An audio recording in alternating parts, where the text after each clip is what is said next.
Yo YouTube, it's Anarchist, also known as Kill Colorstruck or whatever else you know me as. I'm here with Dark Duff t-shirt on. I've had it since WrestleMania 30. And I know you guys are wondering, for the people who watch, Kill Colorstruck, how you gonna do a WWE Black when there was no black people on the show? I can make so many arguments. I can go so many places. I can say but so many things. But I can't say much about last night, okay? You know, I only do the Superstars 1 people don't care about and the black superstars. So, there are many things that happened last night that I just want to draw attention to. So, Big Cat Ernie Ladd, they did WWE did a vignette for Big Cat Ernie Ladd, the first black booker, which they totally forgot to mention. Okay, they totally forgot that. They didn't mention that at all. He was a transition. He played in the NFL and he came over to the WWE wrestling. They did that, but had no black people on their show. Oh wait. But they did have a black person on their show. They did have Naomi. I think Booker T was there last night. But you know, if the camera's never on Book or Book's never doing anything, he's not part of a storyline, or he's not wrestling, then it doesn't really fucking matter. As far as I'm concerned, the WWE, with their whole Black History Month vignettes, I understand as to why they're doing it. Okay, they're not so stupid as to believe. You know, you got places like Arizona who pretty much banned Black History Month or banned anything. You got places who do that purposely to just to dilute American history. Okay, to make American history look like it's just white. Because when you learn American history, they don't teach you anything. And then when they teach you about black people, they teach you they were slaves. And yeah, occasionally, you know, you had Harriet Tubman running away and shooting people. Forgetting that there were a lot of things that went on during slavery pertaining with black people that wasn't, oh yes, Samantha, I'm sorry. It was more like, Massa, boom, I shot you in the face, suck this dick. But anyway, as far as I'm concerned, the WWE, with their backhandedness when it comes to black superstars, needs to stop. It's getting annoying. Black History Month with no black people on the card, but then you open the show with a 30-minute fucking promo, basically denying the fact Roman Reigns earned his title shot. That's basically what you're doing. He earned it. He earned it. An entire year of him being the top guy, being cheered, or being pushed to be that top guy, you're basically undercutting the fact that, you know, he won the Royal Rumble. I'm not going to get into that because, like I said, I talk more about, you know, the brown wrestlers. Technically, he's brown, but, you know, I'm trying to get away from the top guys in general when it comes to that because I'm defending the people who don't have a voice or nobody voiced anything for them. They just sit back and be like, oh, well, Kofi Kingston lost another match.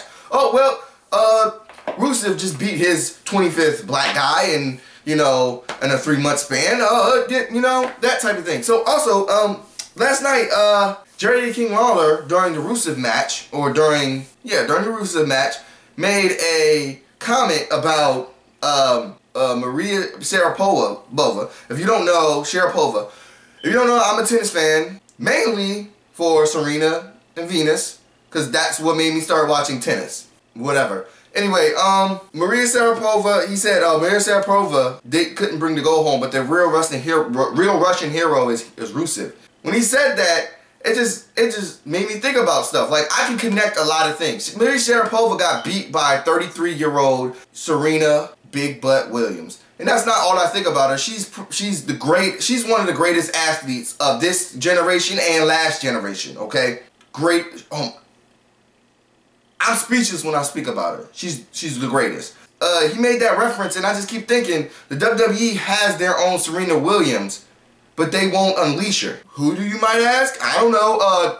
Trinity Fatu, also known as Naomi, the person they should have been pushing right now, who should be being pushed right now, but instead they go with bland Paige. Now, Paige gets a good reaction, AJ Lee gets a good reaction because they're tiny little girls, black hair, they're the badasses, they're not, you know, models, essentially. They're actually wrestlers, if that's how you want to put it. They're athletic, they're good, but I don't see the cheers for Naomi. I don't even see Naomi get pushed. So, where's the correlation?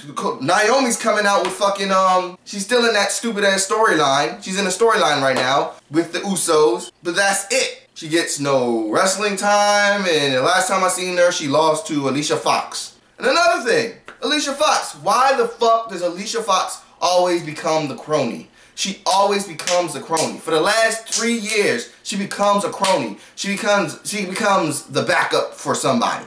Never lashing out on her own. She lashed out, she became the crazy girl, destroying stuff, taking JBL's hat, chugging Coke. What the hell, WWE? Okay, the 2 most talented wrestlers you have, the 3 most talented wrestlers you have are ethnic women. AJ Lee, although for all the white people who love her, she's Puerto Rican. And the other 2 is Alicia Fox and Naomi. And then when you go past that, and you got Paige. So why is it you don't push Naomi? It's becoming sickening watching it. Someone with her talent not being pushed. Can you imagine if they never pushed Jazz? Can you imagine that shit? Or Jacqueline and Jazz made Trish Stratus good.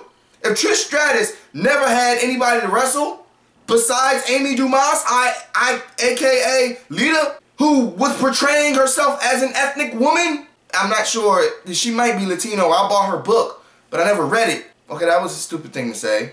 It's not because I can't read. It's because I bought it because when I saw the book, the Hardy Boys were in it, and when I was reading it, it was more about her, and I was, I was a stupid kid when the book came out. And I was thinking it was going to be about the Hardy Boys, okay? Anyway, it wasn't about the Army, it was about Lita. But I'm an idiot, whatever. Anywho, I'm just upset that WWE claims they're all for progression and they're all for black history, but there was no black people on the card, not a black soul ever in the ring. You opened the show 30 minutes where you could have, you could cut that down to 15 fucking minutes, 10 fucking minutes, not letting it go to commercial break. Okay, cut the shit down. Okay, stop the New Day in there on a singles match somewhere. Something. Fucking instead you have Dean Ambrose going for the Intercontinental Championship because we really want to see Dean Ambrose have a number 2 title. In WWE, I'm sick of it. It needs to stop. At this rate, you're not going to have any black people on the WrestleMania card. You're not going to have any brown people on the WrestleMania card. Yeah, I'm pretty sure you have AJ Lee in there, but and you have no choice but to have Roman Reigns. But at this point, you literally don't have... Your top 10 people are white. And you act as if in the top women's division, the ones who can actually wrestle, the top people in that division are somehow white. When you know Nikki Bella and Brie Bella can't wrestle a dime when it comes to Naomi, AJ, or fucking Alicia Fox for that matter. Because Alicia Fox can wrestle. Fucking tired of it. I made a WrestleMania card, which I put Naomi on there, and she was literally the only black person in it. Her and AJ are the only 2 who were ethnic. So, alright guys, this is it. Oh yeah, so finally, Goldust is probably about to leave the WWE. He's probably aging out. They're about to break up. That's why I wore my shirt. I love the Darth Dust. Particularly, I didn't love when Goldust did blackface back in the day. Oh, you thought we forgot that, huh, WWE? No, I didn't forget. I love Goldust, and I love his daddy, and his daddy, whose swag was a straight up black man swag. Yes, he sounded like a black guy when he was cutting his promos, when he was doing anything. Sounds like a black guy. That's because if you ever looked him up, he came from a black neighborhood, lived around a bunch of black people, so he absorbed it. And he never ran away from that fact either, that he was, he's not Iggy Azalea, where he says, oh, I'm being myself, when you know damn well you're from Australia and you're not being yourself. Why the hell are you sounding like you're from Harlem? Versus, the American Dream, who in interviews have said, basically, I'm from a black neighborhood. Anyway, that's it, I'm done.